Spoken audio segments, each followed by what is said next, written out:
ГСП онлайн. Городские новости сейчас.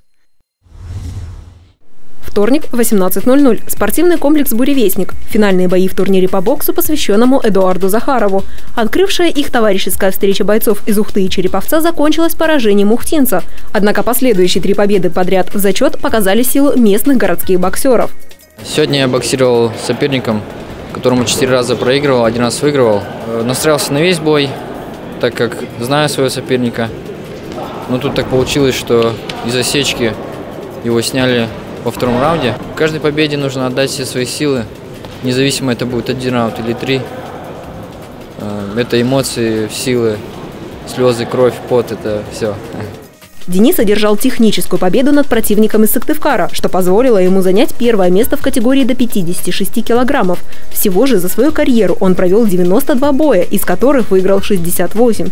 Вместе с Денисом отличился и Аркадий Племенниченко, одержавший победу и получивший золото в номинации до 60 килограммов.